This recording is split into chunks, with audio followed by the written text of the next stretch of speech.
Real quick, let's go back in time. It's August of the year 2000. Anyone who stockpiled toilet paper, water, and batteries in fear of Y2K has most likely used up all those supplies by now. But more importantly, in the world of stand-up comedy, one of its most influential pieces is about to be released. The original Kings of Comedy. The special would go on to create the blueprint used by different demographics to build a group comedy tour with just enough room for them to adjust it for their core audience. You have the host, usually a more well-known or seasoned comic, in this case it's Steve Harvey. The opening act, perhaps the youngest, still rising comedian, D.L. Hughley. The middle act, another seasoned comedian with a little bit of a longer set, Cedric the Entertainer. And the closer, a fan favorite meant to bring down the house, Bernie Mac. You ugly son of a bitch. At the time, the special was the biggest comedy tour that the world had ever seen. The undeniable impact made the comedians a household name and led to each of them getting offers for TV shows and film deals. And besides Bernie, whose untimely passing came in 2008, they each went on to have successful solo specials as well. You ugly son of a bitch. With the massive success of the tour, it comes as no surprise that producers and comedians alike would try to emulate the same feat, taking the format, structure, and even the name. We would end up with a wide array of original, insert noun, of comedy tours.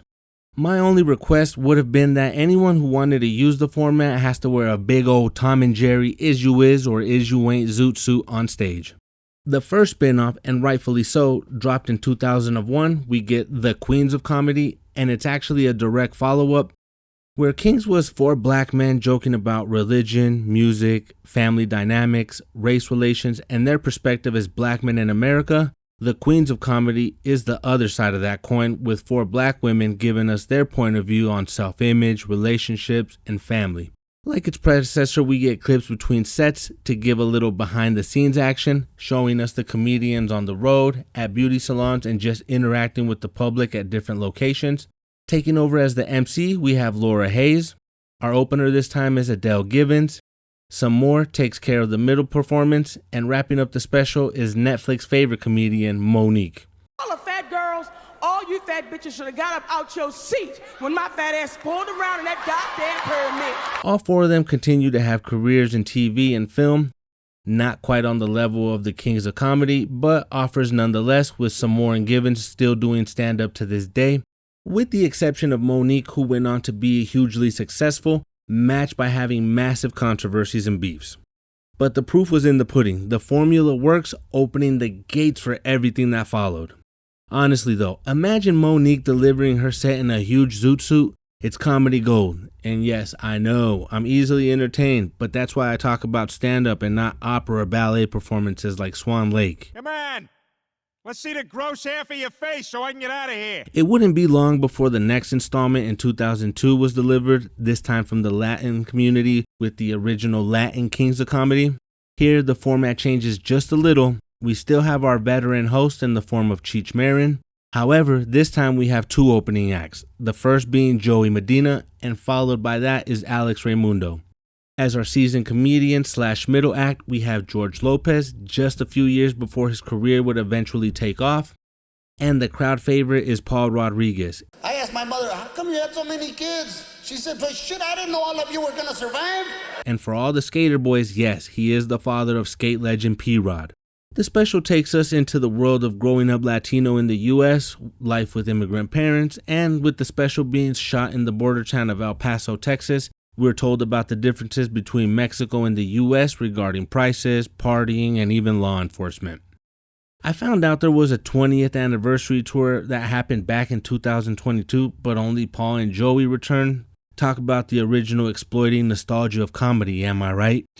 Oh, brother, this guy stinks! The blueprint ended up favoring George Lopez on this tour with multiple solo specials, his own TV show, and later a late-night talk show. Ironically, George is on record bashing young comedians for not having to struggle like he did. But it is up to us to the Ralph Barbosas of the world to turn around and go, hey man, I want to make the path for you easy. But nobody knows who that motherfucker is. What are you saying his name, man? You look out for yourself. That's what look out for yourself. But I also want to look out for others, and I also want to make the path I don't think easier. that's a right. You know, I don't think that's the right. I don't think that's the right thing. It can still be argued, though, that this special helped open the door for other comedians who happen to be Latino, but not to be confused with Latino comedians, i.e., comics that do comedy in Spanish. Comics like Carlos Mencia. Why would it matter to you? Why the fuck would it matter? Why would it matter to you? Why would it matter to you? No, that's Oh, shit. Bad example. I meant Gabriel Fluffy Iglesias, Felipe Esparza, Frankie Quinones, Rene Baca, Ralph Barbosa, and the comics behind the next special on our list. So the way that the Kings had the Queens of Comedy, the Latin Kings had the Latin Divas of Comedy, which was released back in 2007. On this tour, they bring back the behind the scenes clips that we didn't get with the Latin Kings tour, a short interview before each comic set. Starting with a twist, instead of a veteran diva, the host is previous Latin King of Comedy, Alex Raimundo. Opening the show, we have Sarah Contreras. The second set is presented by Monique Marvis. And finally, someone who listens. We see our first Zoot Suit since the original Kings of Comedy by our third comic, Sandra Valls. Closing the show is Marilyn Martinez, who sadly ended up passing away just 1 month before the release of the special. Fuck Jenny Craig. That bitch can kiss all 4 of my asses. You know what I mean? Now, while this tour may not have reached the same levels of recognition as the last 3, it still did its job by giving an opportunity for a Latina point of view. And it probably isn't directly responsible, but after this tour, it does become easier to find Latinas in the world of stand-up in English. Chronologically speaking, before the Divas tour, we did have the Kims of Comedy. Filmed in 2004 with the DVD release in 2005, making space for stand-ups of Asian descent. Watching this special today, you may wonder, why is Bobby Lee, the most recognized of all these comedians, opening up and doing the MC position? Well, I need you to keep in mind, when this came out, the most well-known Asians in comedy were Margaret Cho and Bobby Lee. If anything, he was actually putting on for his buddies during the special, not something a lot of established entertainers do for the newcomers. And I support my own. Do you guys support your own? The black guy's clapping. I do, dog. I do. Where's Bernie Mac? You ugly son of a bitch. Our second act on this tour is Kevin Shea. Steve Byrne is our third performer of the night. And to close the show, we have pre-hangover Dr. Ken Jeong. This special holds a crucial spot in carving out a lane for Asian and Asian Americans, specifically in the comedy world. Of all the spin-offs that I've mentioned, it would be great to see a reboot of Kim's and see who would have made the cut in today's era. The last tour that I'm going to be mentioning, but far from the last that exists, it's the Comedians of Comedy, the movie, not the series. With its major release in 2005, just 1 month after the Kims of Comedy. As far as the blueprint goes, this tour makes a clear change by focusing on alternative and absurdist comedy rather than ethnicity or culture. Old MacDonald had a pterodactyl, E-I-E-I-O, with a...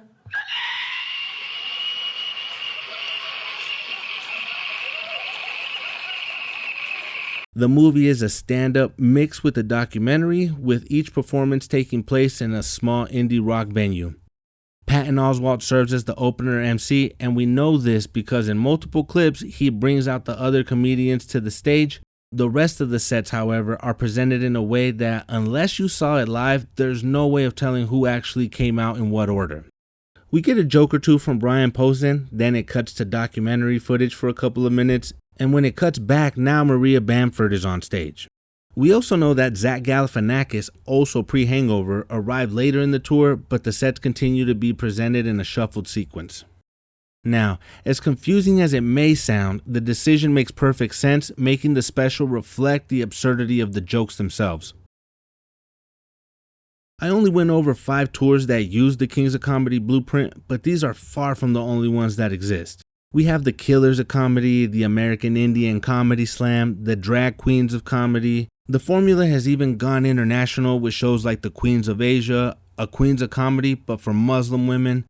There's no shortage of spin-offs or reboots or revisions of this iconic tour. The original Kings of Comedy wasn't just the highest grossing stand-up tours of its time. I'd argue that even more importantly, it created a model for comics who shared a voice to go ahead and tour together and help one another grow. The blueprint itself is but an example of what can be done. You can switch it up and accommodate any comedy genre, but please, just make sure to wear a zoot suit, damn it. You ugly son of a bitch. I'm out.